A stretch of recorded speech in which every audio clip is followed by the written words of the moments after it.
Dr. Craig Manning here again with the Fearless Mind. Today I want to talk about long-term change, why it's valuable to us as an individual and as an organization, and what do we need to do to create it.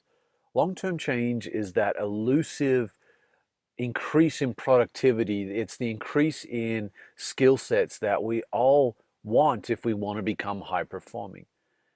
So many times back when I was younger, as a tennis coach, teaching private tennis lessons, I would spend all this time in an hour lesson working with this kid and helping them to get the skill set down, get the muscle memory down, working on drills, paying attention to detail, really busting it, myself and the student. At the end of the lesson, hopefully getting the kid leaving like, man, I'm really getting better. This is really making a difference. And if the parents are around, hopefully the parents are thinking, this is worth the money we're investing in this. To me, I hated the idea of just babysitting. Kids turn up, teach them a lesson, they go home. Parents don't really care. They just really want them out of their hair. I hated that experience. I loved working with people that really wanted to get better. Hence, long-term change is a critical component of that. But what frustrated me so often is the very next lesson, the kid would come back and I would spend half an hour going over what we spent the last lesson doing. It bothered me so much that I created the journal, the mental strength journal that is a tool within the Resource Center, because I wanted to accelerate that development. I wanted to help people get better faster. And what I found was in order to create that long-term change, we needed to do a couple of key things in order to develop that skill more rapidly. Now I want to jump into what Dr. B.J. Fogg, a Stanford professor who has spent his life studying long-term change, what he has found. What he's found is from training, as I was doing as a tennis coach, but the same is in the business world. Whenever we engage in training, these are three outcomes he's found, and I've seen this in my life as well. The first one is what he calls a dot performance change or a behavior change, meaning a very short-term change.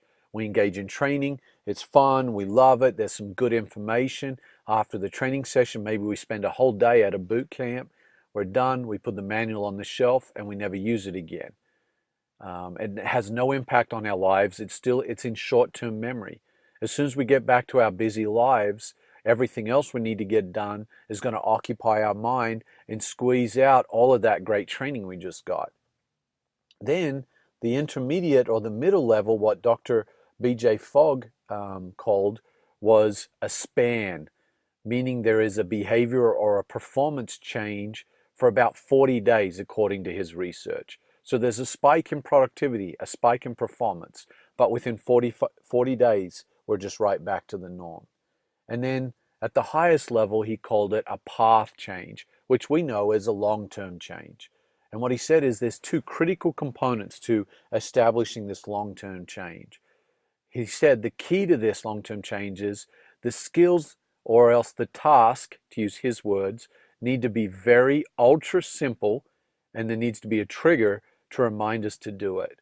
Now, I love that because that supports my own research on attentional control, on relevant cues. My dissertation was on the ability to focus on the right things in order to help people to develop, to help create that long-term change. Relevant cues are very simple.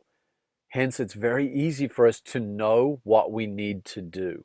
And that, to me, has helped me so much as an athlete, as a coach, and as a business coach, and now as an applied sports psychology consultant working with athletes from almost every field, is one of the biggest keys is helping people come up with relevant cues, because relevant cues make it very simple, it makes it very easy, and it's a trigger that helps people to apply. And there is the secret in development, is the application. Relevant cues are cues like a can-do mindset, control the controllable, be aggressive, be assertive. Those cues are very tight, so we clearly know what we need to do. I love this research by B.J. Fogg. Fantastic research around long-term behavior change.